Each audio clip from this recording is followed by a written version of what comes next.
Princes of the Universe. Hi, folks. I'm Matt. I'm Bruce. And I'm Steven. Hey. We're back. We're back. Something new.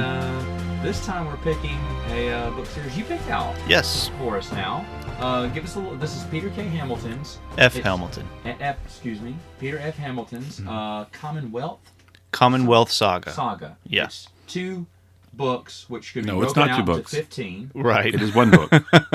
Yeah, it's really one book that's broken into 2 that should have been broken into 4. I kept thinking, well, maybe we'll get into it in a minute. Because it's 860 something pages, right? The first, The Judas first one is even longer. Because at first when you told us this, and I was like, okay, well that's only 2 books.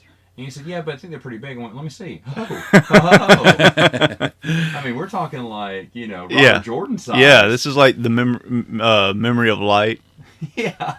But 2 of them. And, 2 of them back to back. So yeah. there's a lot to say here. I'm going to have to need your help walking through the first one, Pandora's Star. Yeah. Because there's a lot. Yes. A lot. And I don't know what it's the a order lot, was. but it is really just character development. It is. But let's start. I know at the beginning it starts off with their. Correct me if I'm wrong. This is their first time to land on Mars. Yes. Correct. Right? And so the NASA is landing on Mars, and it's fun because you're following it through a character who he is third to land on Mars, which is funny because the third one step, but nobody remembers the third guy. No one remembers the third one. No one remembers second. So but it's neat that they had the third one, and the first one better not say something dumb. Right. Better say something smart, and he already has something prepared. Right, it's totally scripted, and he probably didn't even write it. They hear some chatter in the background. They tell him whoever it is on the mic to shut up. Then they land on there, and he's thinking, "Wow, I wish my dad could see me now on Mars. Dad, we made it. Right. We made it. The dream come true." And then he hears a voice over the headset again. Yeah.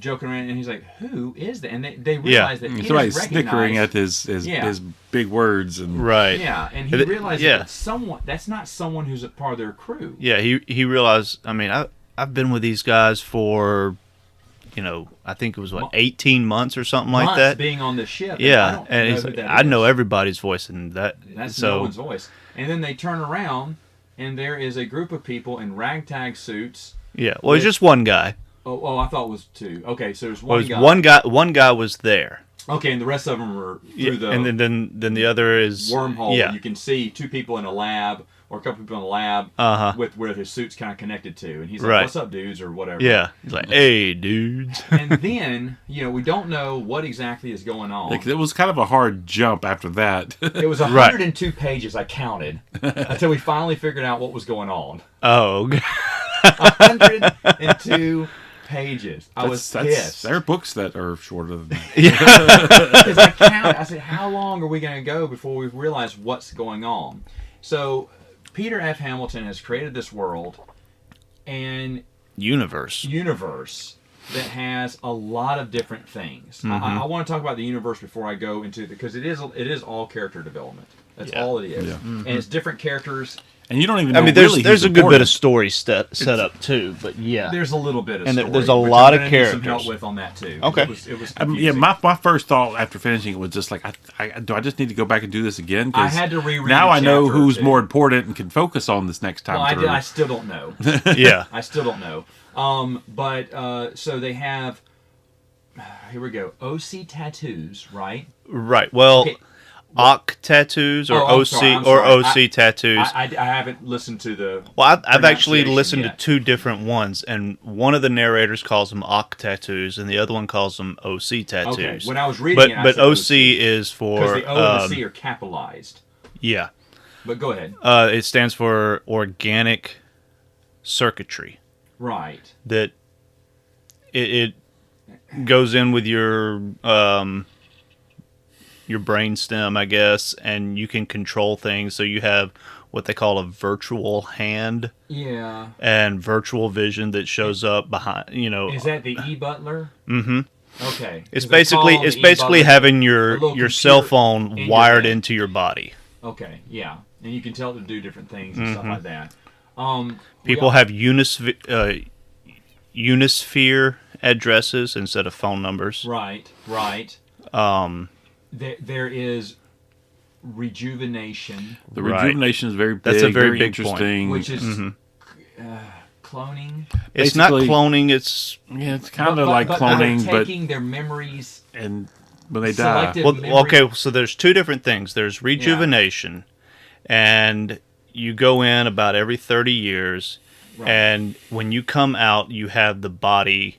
They usually try to go for anywhere from 18 to 19 years old, Right. but you're still, still you. you. It's You're just a still younger you. body. It's just rejuvenated your body back to that age. And the term And that- first lifer is someone who's originally that age. Right. yeah, they have not. They have gone not through it been yet. to rejuvenation yet. Right.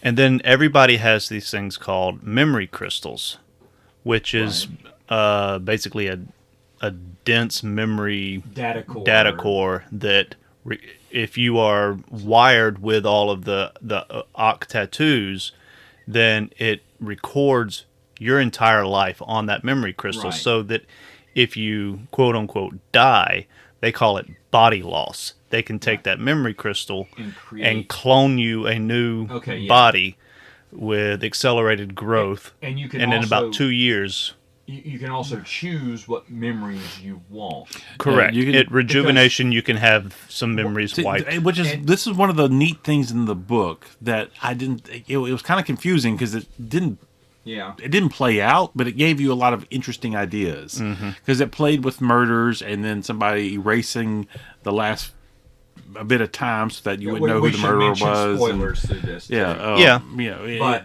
and you know, There's so much I'm to a- get I'm to. a- It's not I'm going to be gonna like a talk about super in depth. That one in a minute. That's Morton's story. Yeah. right? Yeah. We'll talk about that one in a minute.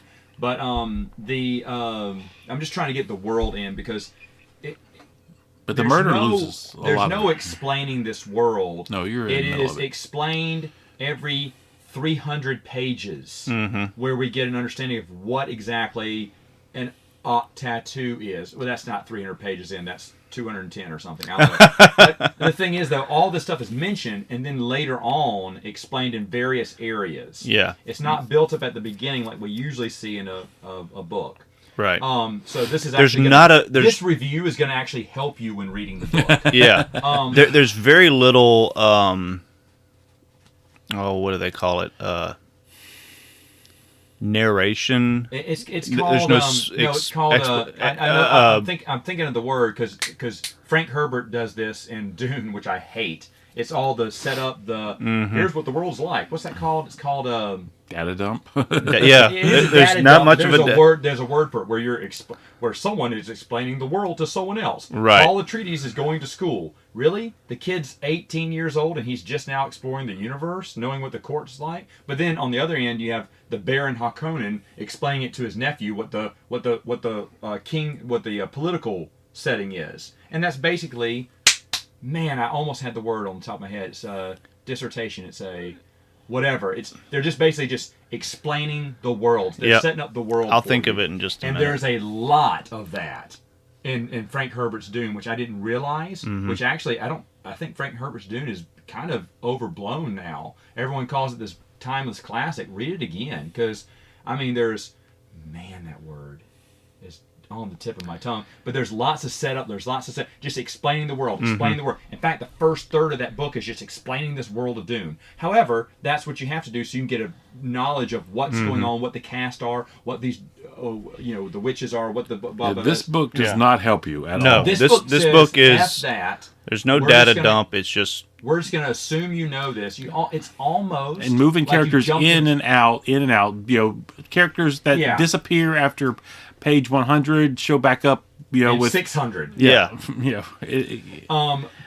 Well, hold on. I still want to explain this world for a minute because he doesn't do this setup. And I don't- Exposition. Exposition. There you go. told you I'd think of it randomly. Bravo. It's exposition. Now, Frank Herbert does this poorly, to be honest, because there's so much exposition in the first few chapters of the book. You're like, really? Is this what they're doing? They're just explaining it from where one character explaining the situation. to You another got to have character, a but it's for the readers. right. You got to have an ignorant character Yeah. and a knowledgeable But- character. He had this big world. And he wanted to go ahead and explain it, so he used this thing. And he kept to switch up the point of view. He kept switching the perspective from Paul Atreides learning from his mother to the nephew learning from Baron Harkonnen. I was like, Okay. All right. This is. Let's move on. But Peter F. Hamilton does it differently. He says, he doesn't do it. Good for you, because I'm not going to explain this until later. And watch it, because if you blink, you're going to miss the few pages where I do explain it. Right. I did have to reread a few things. Oh, really? I found out I was missing something. I was like, hold on, let me go back there.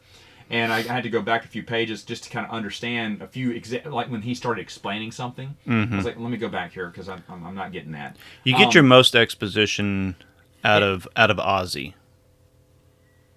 Oh yeah, that's another So one I want to talk about. But yeah, okay. But anyway, let me back up here, because you can eliminate certain memories. You can change your interest in life. You can wipe away your last career and get a new career. Yeah, start all over. Brand new career. There's one character who regrets not.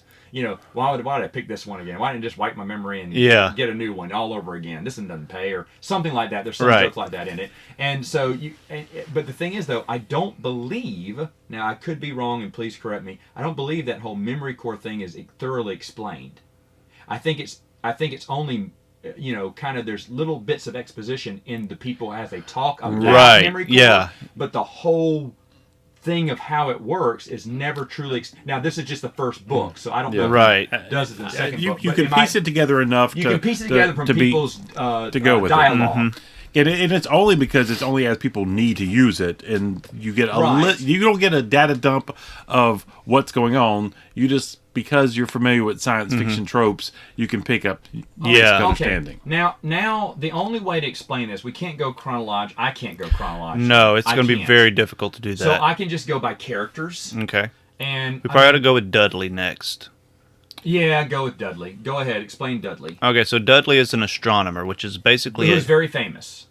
Right? No, he's not. No, he's not famous at all. I thought he's about 5 years away from his rejuvenation, and they kind of talk about this throughout. Is basically you get stuck in the grind where you work your entire life just to pay for the next rejuvenation. Yeah, there's the rich that can just afford it, and it's no big deal. They do what they want, and the other people basically work to afford it. That's another thing that's not explained until way later, because I didn't understand the difference why someone had to work for it. I said, well, these people didn't sound like they had to work for it, and they don't. But they don't really have to work to live. They have to work for the rejuvenation. Right. They're saving up. They call it something.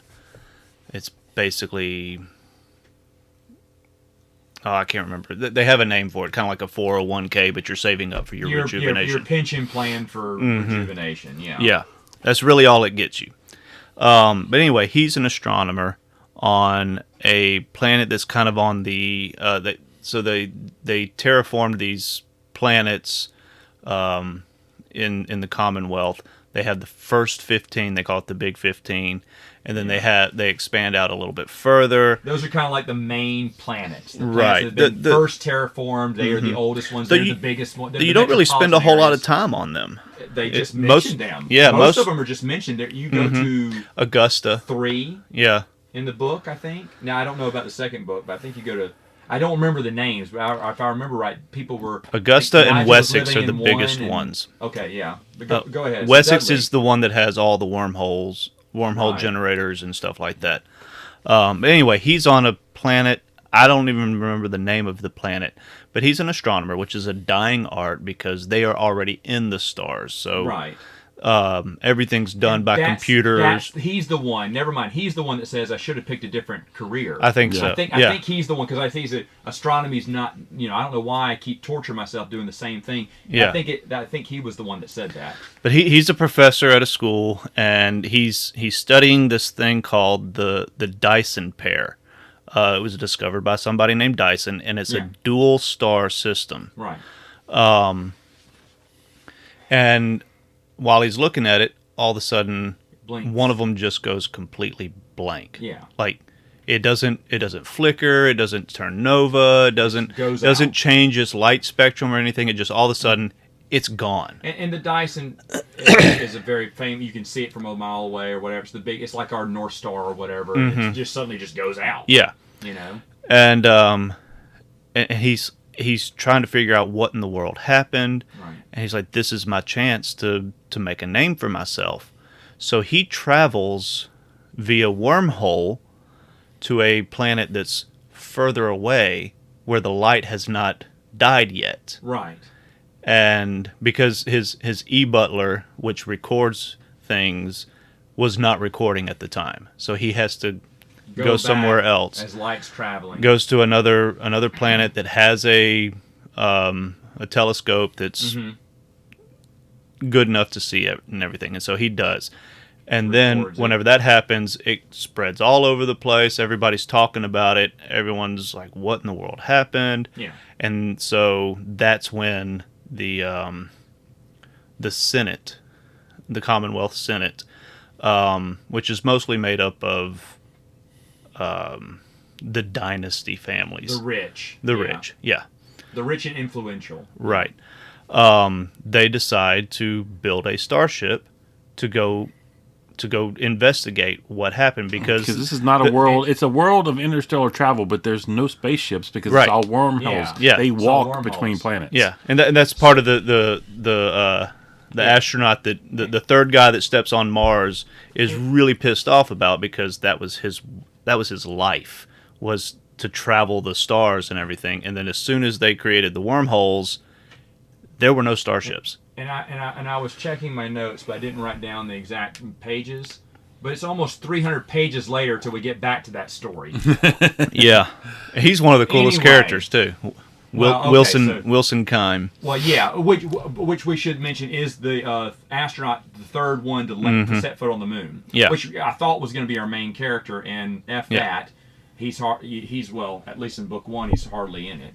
I mean, he's here in catches and phrases. He's in 102 pages later. Yeah. As Nigel reappears to him, and he's pissed at him, and then it finally gives us what happened. Yeah. In between the moment the wormholes were invented. Yeah. So we can go ahead and talk about that. So Nigel was the guy that on the Mars. Yeah. Who kind of crashed. It's like, the Mars hey, mission. dude. In the just real old, basically like the old astronaut suits with tubes going back through the wormhole to keep him. He created the wormhole. He and another guy named Ozzy. They were in college. They figured out the math. Actually, Ozzy is the one that figured out the math. Yeah. And so they figured out the math. They made the wormholes, which basically eventually just took apart the NASA. Mm-hmm. Because all those scientists went to join his conglomerate, his corporation, the many splintered corporations, and that's how he and he is the richest person in the universe. And there are a lot of very, very rich people, because they have several groups and businesses, and they splintered off into several little cells, and they hire everyone, and they're the biggest. And this is all of this Dyson pair going blank is 350 years after the Mars landing. Right. Which was in 2145 or something like that. Right. Somewhere around in there. So anyway, because people are living so long, they have great grandchildren. Right. So these dynasty families are all run by their family. like their companies. Their company. Everybody in the family has a. They talk about the ninth generation kids that are like give the FU and leave, and then they come back. They come back 70 years later, wanting their rejuvenation and go for middle management jobs in the dynasty. Yeah. So that's there's a lot of nepotism in these families. Right. So all the money stays with them. Like they have their own worlds where they operate out of. When they finally do this mission, Nigel approaches Wilson. Correct. Because he needs someone to head the mission. He knows Wilson's the best guy. Wilson wants to knock him flat on his ass for ruining the Mars mission and NASA in general, and basically just kind of flipping everything else. Just kind of ruining his moment on Mars. Yeah. And Wilson went on to be successful, and now he's kind of semi-retired on a planet with a vineyard. Yeah, and and I may have missed this. It felt like he was old, not decrepit, but still in his 40s or 50s or something. I think he said he was about halfway to his next rejuvenation. So that probably makes him, I'd say, mid-40s. Okay. It's characters that can be different ages relative to each other at different times in their lives. For some reason, I kept seeing him as in his 50s, too. They do talk about being able to tell even if somebody's looks like they're 22. They look tired, out of shape. Because someone. Well, no, they like even right out of rejuvenation, they can just tell that they're not a first lifer. Right. They've got There's years of experience on them. Yeah. They can, there's a look. Just the way they carry themselves with confidence and stuff like that. 20-year-old versus a 45-year-old that has just had that much extra experience. These are 20-year-olds versus 300-year-olds. The next one we talk about. Oh, anything else to say about Nigel? I mean, there is some more. Oh, there's a lot more, but later not on in the story, at this time. Just setting up characters here. Yeah. This is the best way I can explain this book.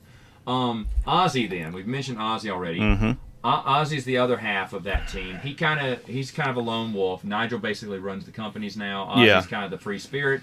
Ozzy talks like he's from the '60s, He's a California surfer dude. Oh, okay.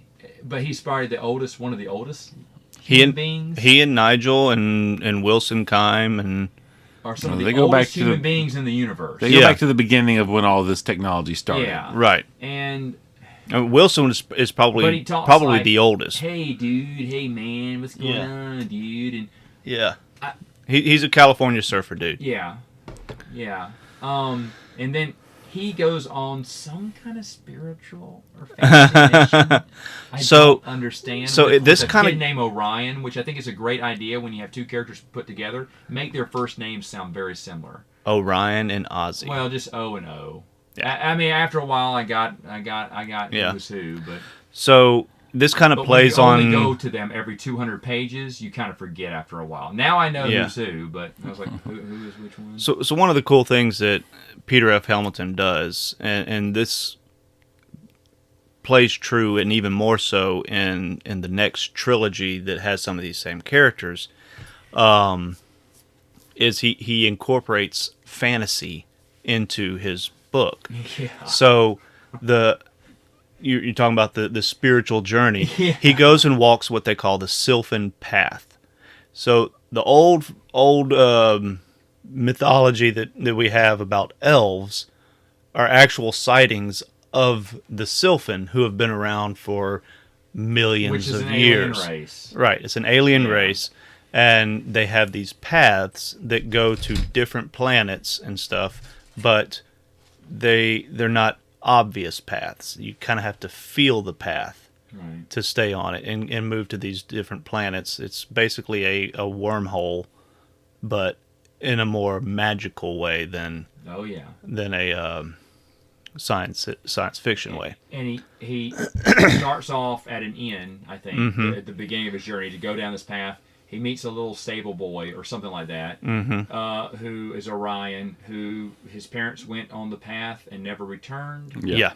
And so the boy has nothing to lose, I guess. Yeah, he's going to find his parents. Ozzy doesn't want him to go. No. Ozzy's kind of going incognito with it, but the boy. But Orion is like, and he's like you said, he's kind of the lone. He's the lone wolf. He doesn't want company. He doesn't want the extra responsibility of taking care. Because I mean, he's a bleeding heart. But Orion's but he doesn't also want that responsibility. Orion's coming anyway because he decides there's nothing for him in this dead, inn and it's a very he's the orphan. Mm-hmm. Yeah. So they go on this. He's also the journey. ignorant person that Ozzy can give exposition to kind of help explain some things. The purpose of it, but that's kind of those are weird vignettes. It makes more sense in the second book. Well, again, one of my problem with this book is there's a lot of stuff going on and I have no idea how they all connect to each other. I don't either, but they start connecting pretty quickly in the second book. The thing is, I don't understand the purpose of the journey. I tried to reread it and I can't understand why Ozzy is doing it. He's trying to find answers, I know, but answers to what? He has a theory that the only Sylphine that they see are adolescents. Okay. And that there's somewhere on the Sylphine paths where the adult Sylphine live. So he's looking for the adult Sylphine because they've been around for a really long time. They've gone a lot of different places, and he's trying to find out what's behind the barrier that went up around Oh, okay. Why did the star go dark? Okay. So how does he know? Did Dyson tell him? He doesn't actually know that there's a barrier. Sorry, jumped ahead there. But he's going to find out why it went dark. Because he knows... Did Dudley tell Ozzy? Did I miss that? I thought no, Dudley everything. Oh, the news spread out. The news spread out and everything. And so, everybody knows. Okay. So that's why. So the way that this works. So Ozzy's that star went dark 10,000 years ago. No, gotcha. Yeah, because the lights stopped coming. Yeah. So that's why he goes on the path to find out from them. Okay. Hey, why did that go dark 10,000 years ago? Okay. Were they protecting themselves from somebody else, from an aggressive alien race, or were they aggressive and somebody shut them off? Okay, I was confused at what I know. He was trying to find answers because he was being encrypted to Orion, and that's that was the only exposition I got from it. I was like, I don't remember I didn't understand the true purpose of it, but okay, all right. Yeah. So that's why he's gone. I'm sure that's in book 2, but it is. It better be. Because anyway. So there's there's these 2 cops.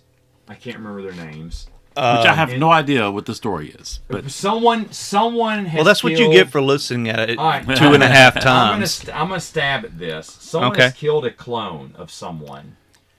And we're told about this murder in like half of a chapter or something, and you don't really know what's going on. But then later on, maybe like 60 pages later, we find out 2 detectives are on the trail of this murder that happened years ago. Mm-hmm. Yeah, because like the person's already 50 years ago or 60 years ago. I think so. Yeah, so now there's a time jump. Okay, so you go back. We don't know who it is, but someone is violently killing. It's 20 years. Clone body of someone. Yeah. So who we don't. You get the story. You get to see the murder happen. Yeah, through the victim's eye. I mean, through the from the killer's eyes, right? You start with one of the victims, then you go to the killers. Okay, but you don't know who's who. Right, but it's a woman. It's a woman, and it's a woman. And because you're going through her head, you know that she's having an affair. But because everybody lives so long, they have like these contracts where extramarital whatever. Yeah, we get to play around. Yeah, marriages don't last forever in this world. No. You basically sign contracts on. Nigel and his woman seem to be in love forever. No, right? No, Nigel has a harem. Oh, who was it? Who's the one that he's always in love with this girl and she's always in love with him, no matter how many lives they live? But they move, but they're not always living the same lives. Who is that? What character was that? I think you're confusing another book. No. There was a big scene towards. Really, it was in the last third of the book, but they had this conversation. Yeah, they have a conversation. But he wants. He was with the Guardians. He was with the Guardians. And she got mad at him. He's like, you only came to me to get information. Right. You're talking about Justine and what's his name? They're introduced in the very beginning, not the very beginning, but they're in the beginning, and then 600 pages later we hear him again. Yeah, no, he's a first lifer on a planet called Far Away that suffered. The star for that planet suffered a huge solar flare, and whenever they went to investigate the planet because of the solar flare, they found an alien ship called the Marie Celeste that was abandoned, but because of the solar flare, the planet Was this in the book? Yes. I don't remember these. I just remember the characters. Okay, keep going. This is the one where she's in the hyperglider.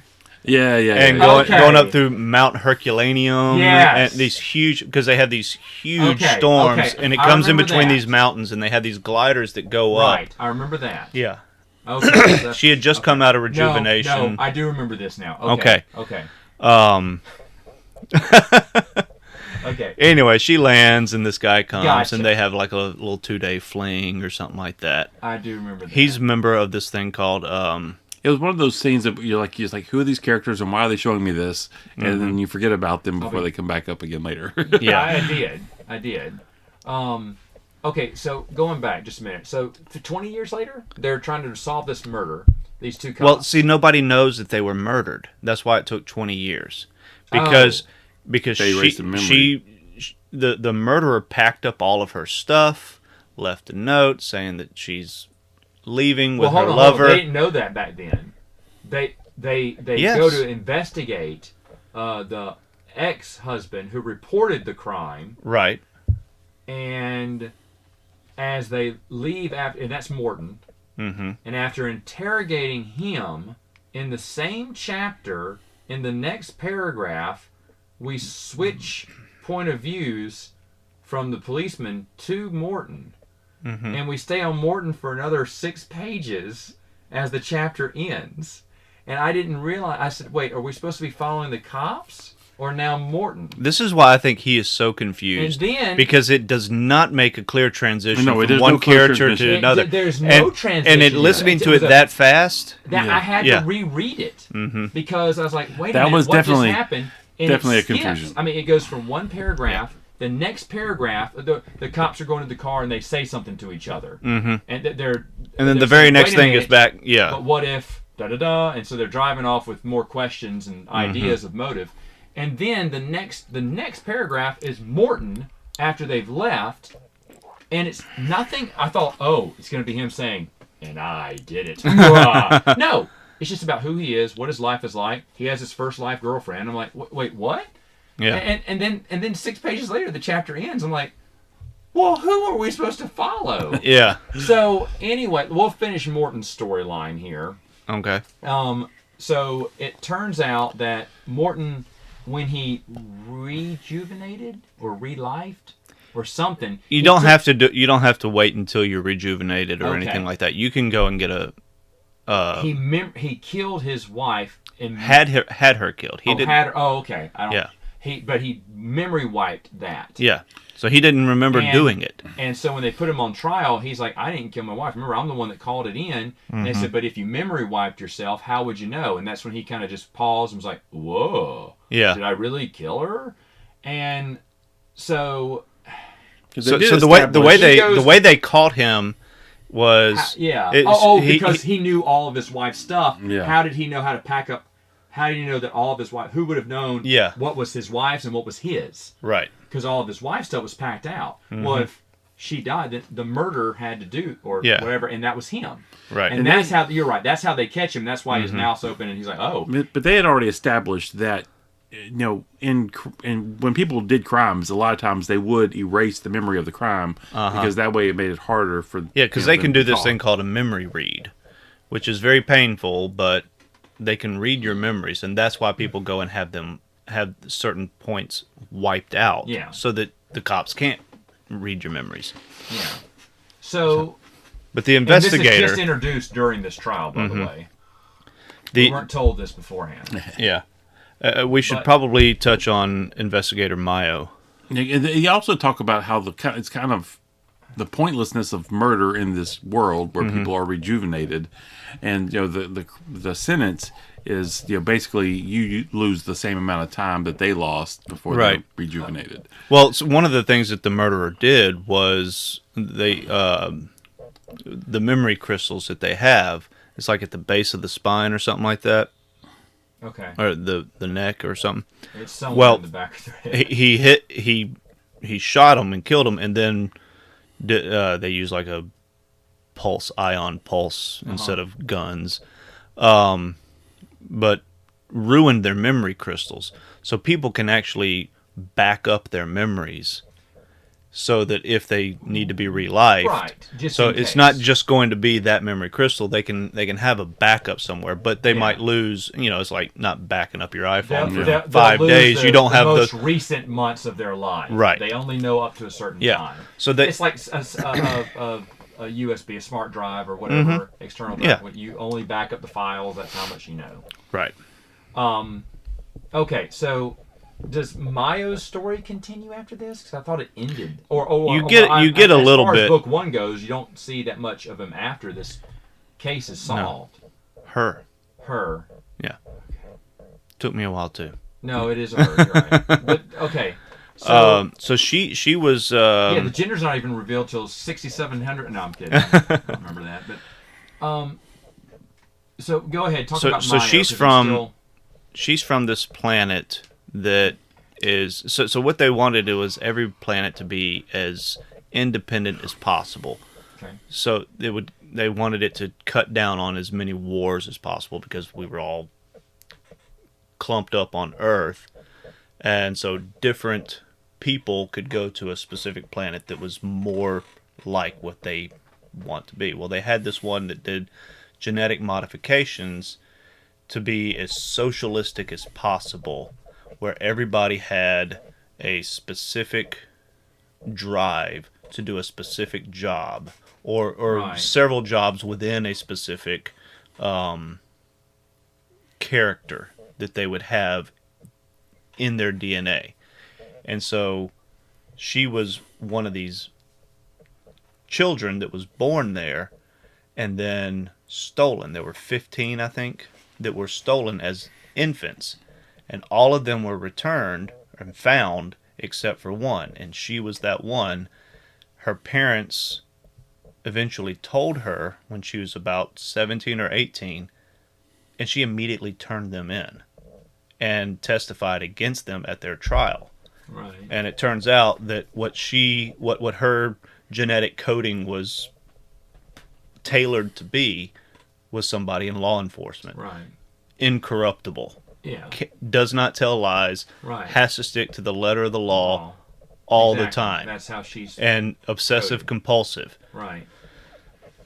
So she's been an investigator for, I think, 140 something years. Something like that. But her story ends after this conviction.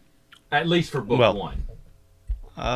Do they talk about her? Yeah, they do. They do because okay. there's this she one. resigned her commission was the last thing I remember with her. Yeah, so it goes on for a little bit more because she's been after this one guy named Bradley Johansson for almost from the very beginning of her career, who has started this cult called Guardians of the Galaxy.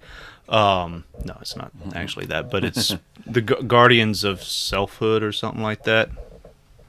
Anyway, they're based on that planet far away with the abandoned alien ship. And he claims to have been possessed, Bradley Johansson claims to have been possessed by an alien entity and then walked the Sylphine Paths, and the Sylphins cured him, and when he came back, he's trying to expose it. They call it the Starflyer. But nobody believes him. And so... Right. The Starflyer is that the ship that no one believes? Is it the... It's the alien that he claims is there that's influencing top government officials, top the dynasty. That was a ship. No, that's the Marie Celeste, which the Starflyer, according to Bradley Johansson, that was its ship, and that's the one that shot the flare that caused the sun on far away to flare up because he was trying to signal. Okay. Right. And there's so much to it, guys. Right. Like, it's very, very confusing, but it's all going to come together. It's all going to come together. Hold on.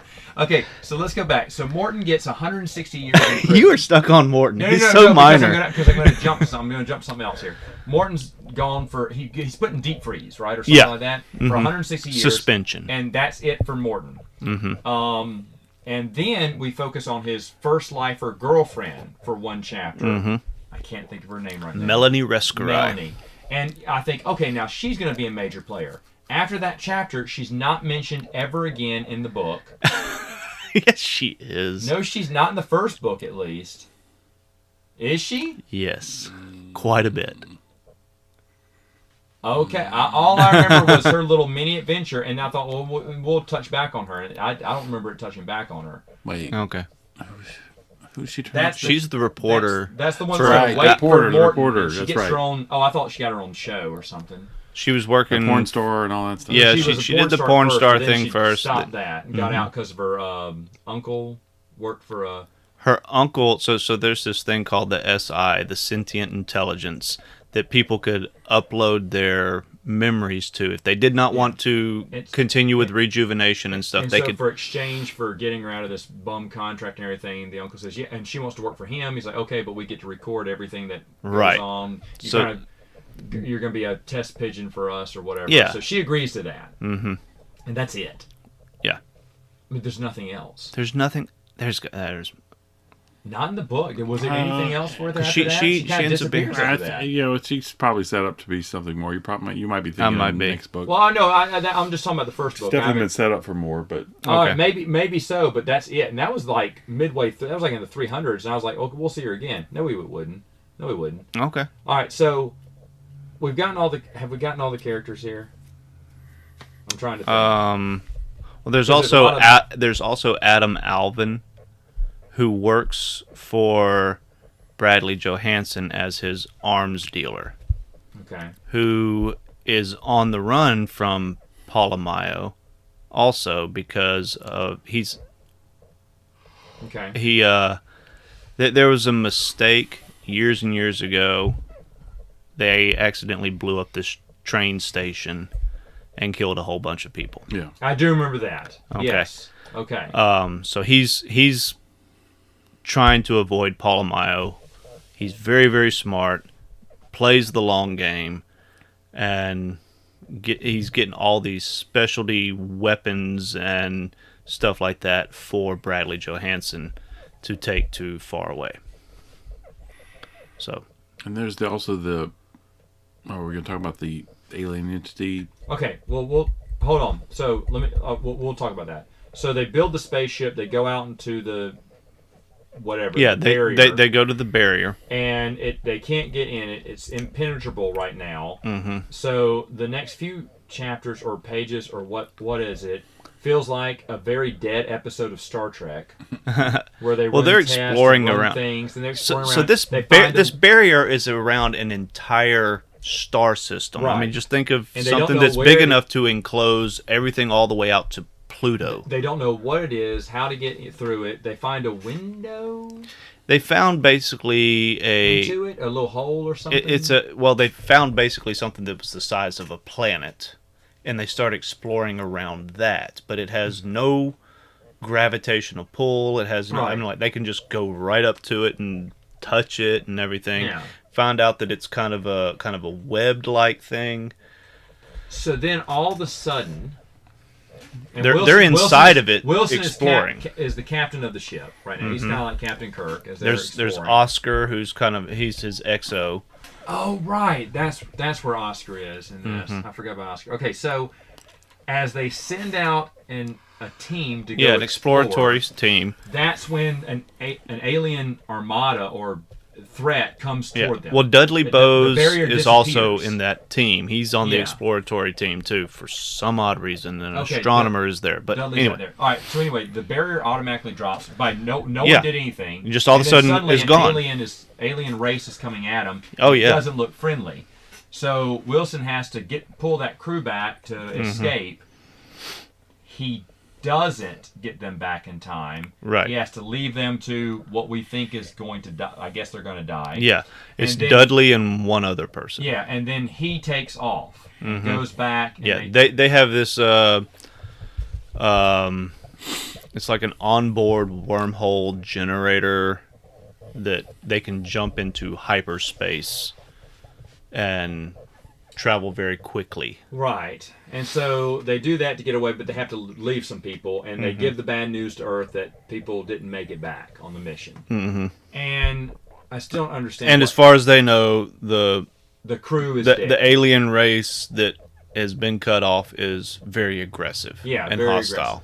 Hostile and superior or whatnot. Okay, so then we cut to a summer camp called Morning Light Mountain. Morning Light Mountain. Please don't name your main villain after a day camp. I had no effing idea what was going on. I remember the first time I read that. In that chapter. What in the hell is going on? What is Morning Light Mountain? What is it doing? What is going on? And then and it was at the end. That's another chapter I had to read twice. He's torturing He is not torturing. Oh, He's come across something that he has no clue what it is. These are alien things that he has. He is experimenting. Mm-hmm. But they're he's like just they're trying to. making He doesn't these- even know what that sound is. Yeah, what is that sound? It's a noise coming from it, but he doesn't know what it means. So he finds the stragglers, the people who didn't make it back to the ship, and he's dissecting them. I thought that was one of the more fascinating chapters. It was very fascinating. Okay, well, yeah, Morning Light Mountain. Because it's told very calmly from his size, but when you're listening to it, it's like it's actually really messed up what he's doing. He's dissecting somebody while they're still alive. Until they die, and then they're dead. And he's just like, well, what's going on with it now? Yeah. Yeah. Okay, so he ends up figuring out how to incorporate Dudley's brain. Right. And incorporate it into something that he can understand. Yeah. And he basically has a conversation with it. It's like a brain in a jar with a speaker or something. Mm-hmm. I mean, the equivalent of it. Right. And learns all about the Commonwealth. And Gotcha. and then all of a sudden, wormhole technology, even though Dudley doesn't know the math, but because now Morning Light Mountain has the concept. Yeah. There are specifications. thousands and thousands and thousands of what they call emotiles, like basically not mobile, that they can combine all of their thought processes together to figure things out very quickly. So within about 2 or 3 days, they have figured out wormhole technology and the components that it takes to build a wormhole generator. Okay, so it ends with. Are we ready to go? With that, Okay. we need to go with that. It also ends with Ozzy and Orion. We got a lot of backstory to. Yeah, we haven't talked work about them on. much. Okay, go ahead. Go ahead and go to Ozzy. And Okay, so Orion. they're going. They go into different worlds. They're they're having following the little mini Sylphine Path. adventures. Yeah, they end up on this ice planet that is barely habitable. There's this what they call the ice citadel, where there are a lot of other stranded. Right. There are some humans and several different races. There, Every once in a alien while, races. Orion asks if they've seen his parents. Right. Yeah. He keeps asking, and no one has. Yeah. But Ozzy even tells him the chances of them finding his parents are 0 probably. So they're stuck there for a very long time, because the only way away is whenever the Sylphine come every now and then to do a whale hunt, and the inhabitants of this ice citadel follow the Sylphine where they hunt the whales, and they're hunting them basically as trophies, but whenever they kill some, the inhabitants basically scavenge. They get the bones, they get the blubber, they get the meat and stuff, and that's what they survive on until the next group of Sylphine come and do the same thing. But if you want to try to leave, you can follow the Sylphine. The Sylphine are not going to wait for you. They're not going to guide you out or anything. You just have to try to follow them to find the path to get off of that planet. And so that's what Ozzy and Orion and another alien that they run into named Tochi, who can only communicate using ultraviolet symbols. You have to figure out. Yeah, it's really pretty cool how Ozzy's like, okay, we should be able to communicate, and so he's going through all these different things. He's got some I'm not sure exactly how he figured out, because he started throwing up some filters on something. I can't oh, that's remember. right. He has retinal inserts in his eyes, and he can go through different light spectrums, and so he finds the ultraviolet one, and all of a sudden he's starting to see symbols and stuff, and so he draws them comes across out. the idea that he's seeing, he's communicating with light versus sound. Yeah. So anyway, they all go together. They find a way off, and they end up on this thing called the gas halo. And they're on this island. They're stuck there for a while, so they end up building a raft. They're going. They have a sail and everything. And that's when it turns out that this gas halo is basically a big donut, flat donut cut in half, and the water comes up on the flat part. That's what they're on. It has a few islands and stuff on it, and then it just flows over the edge, and you fall off. And a way to get to the very end of the book. No, that's how the book ends. Mm-hmm. And then falling off. Oh, have you not finished, Bruce? So I finished the book. Okay. That was the very last thing that happened in the book. Yeah, that's the very last thing. He sails off the edge of the world. Yeah, and then that's it. And then that's Thank you for reading this. I'm still like, okay, where is the conflict in this book? There's lots of things happening. Yeah. But, you know. Yeah. So, all right, let's talk about this now. Now that we've completed the book here, or completed the synopsis of it. Where is the crisis? I'm not able to put that in. I assume it's going to be the alien coming out of the Pandora's box star. Right. But it's so little is spent on them. Yeah, it's not very much of this book. It's a big book, and that's a very small part. Yeah. So much is spent on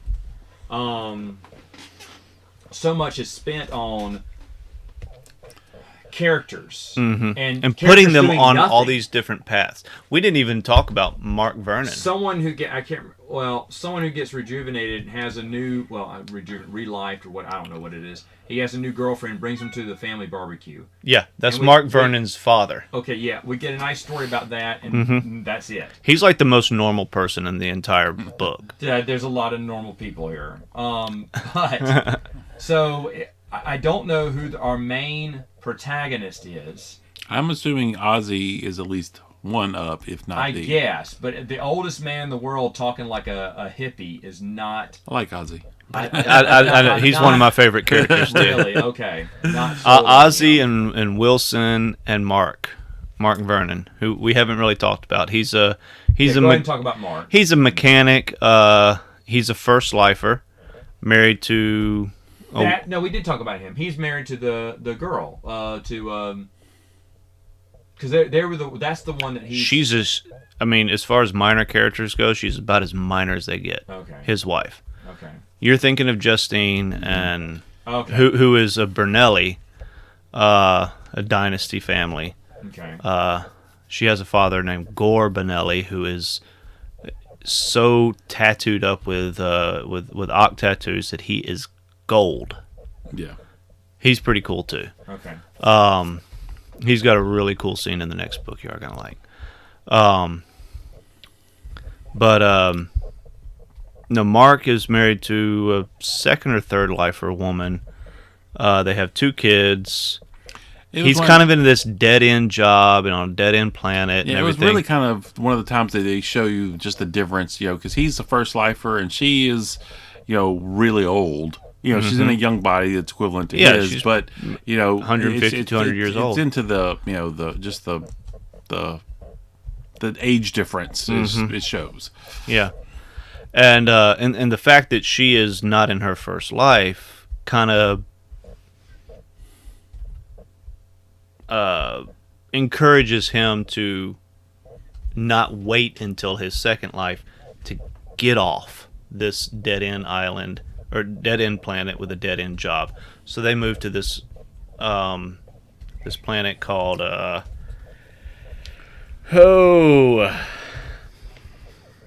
can't remember. Anyway, they have a little farm. He's a local mechanic. Goes and basically buys a franchise fixing a certain brand of vehicle and farm equipment and stuff like that. And is just extremely happy with where they are.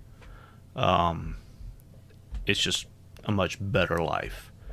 And is that in the first book?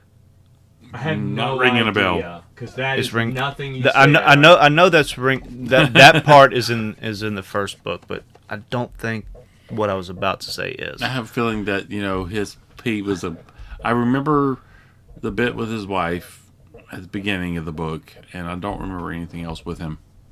But then again, they might have mentioned him, but I just didn't remember because it was so long. Yeah. That's definitely one of the big problems with this book is that there's a lot of characters. And the thing is, it's very well written.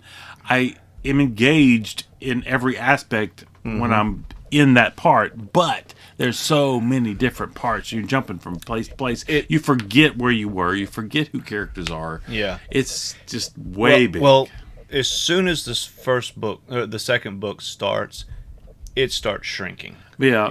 The I think we've got the stories, characters the stories set now. start converging. You're a little more solidified in the characters and what they're doing, and who they're with and everything like that. I mean, I kept thinking, it's just like, how do these things relate to each other? Yeah. It never started to connect. It's gonna get there, and pretty quickly in the second book. Just don't listen to it at 2.5 times. So, for me, because I know earlier you were interested, I do agree. I don't know exactly what's going on, who we should care about, what the point is. We got to see a bunch of people's lives, but they're not really. No one is a main character. No, I wouldn't say there's any Everyone main is character. spread around, and there's so many chapters, or I should say pages, because chapters are pretty huge. Are they? There's so many pages in between the time we get to see this of the character. I equivalate it to probably Knife of Dreams from Wheel of Time. Like, something's happened, I just don't know what. Characters are moving, and we're getting character peaks, but we're not staying on long enough to get much of it. And pieces are coming together, but Right. it's an odd... I'm not much for this writing style. I gotta read... Judas Unchained, just because I need to know where this is effing going, so it doesn't piss me off. But it is a strange way to write. If I would have just picked this book up when it was brand new, I would have been pissed when I got that. Without having the second book. Yeah. Now it's like, okay, when's this? It's like, these are good words. It flows. There are it's words. Interesting. I like the characters. I don't know what they're doing yet. And now the main character, what appears to just, floated a boat off the side of the world. I think it's funny that I mean, I think that there are probably 5 or 6 characters that get a somewhat equal amount of page time. And I find it funny that you've latched onto Ozzy. Ozzy was the one that kind of stuck with me, because I find his separate from the story. It is, separate. and I find that weird. It's like more frustrating. I like Ozzy. I don't like his story. I don't like the path that he's on. I don't like the Sylphine Paths. I feel like it's a bit convoluted. It's necessary. I think it is. I agree. I don't think it fits with the storyline. Right. I think we're looking at science fiction. We're building this world of science fiction, but yet and all of a sudden you have this fantasy world. Ozzy's in a fantasy world, and it's almost like, is he tripping on something? Well, Ozzy is kind of a surfer dude. I mean, at the same time too. But at the same time, I'm like, raving alcoholic too. It's so outside the box of what the feel of the story is. Mm-hmm. That's what confuses me and slightly frustrates me with Ozzy's story. Plus, I don't like Ozzy. I don't like. I'm the oldest, wisest man. People listen to me, but I speak like I'm a hippie. See, I don't think he's like that. I think Nigel is like that. Yeah, Nigel is the one that Ozzy doesn't want people to listen to him. He doesn't. Know-it-all, though. He it is. Feels like to me. Wait, you think Ozzy's the know-it-all? No. Ozzy? Nigel. We're talking about Nigel. Okay. Yeah, see, Nigel's not in the first book near as much as he is in the second book. So, I think you'll probably like Nigel a little bit more. I think you'll like Ozzy maybe. a little bit more. That's so funny. You don't like Ozzy because maybe like if I were casting people in this movie. You cast me as Ozzy. You were Ozzy, dude. Yeah, I just don't know because he talks like the dude from. That's why he doesn't like him. That's not a fan of him. Yeah, I wouldn't want him stuck with myself in the room either. I don't know. Just to me, I don't know. Maybe it's the hair. I mean, he's got huge hair. I don't know. It's definitely something. Yeah. But so, it's but right now I can't. Like I said, we'll wait till we get to the second one, and we'll see what the verdict is. But it's just a weird way.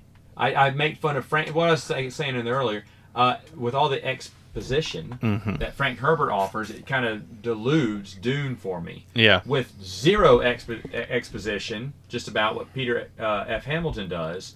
Yeah.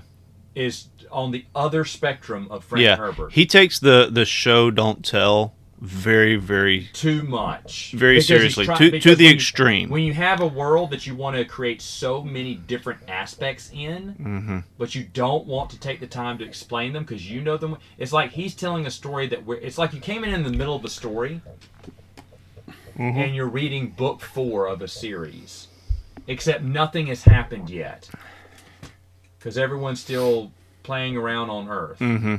There's stuff that like Bruce said, does not start small. Together. I don't know how this connects together because there's so many different storylines where some people aren't even worried about Morning Light Mountain, Rainbow Sunshine Face. I hate that name too. So, but like I said, Judas Unchained, I want to read because I'm sure this is going to come together. It does. I just have no idea how. But we're in it. It gets pretty darn crazy. Okay. So there you go. First one in the bag. Yeah. Matt does not like it. And then we'll decide if we're going to end it there. I'm just confused. Yeah, we will decide that. But folks, that's it for now. We'll see you next time on Princes of the Universe.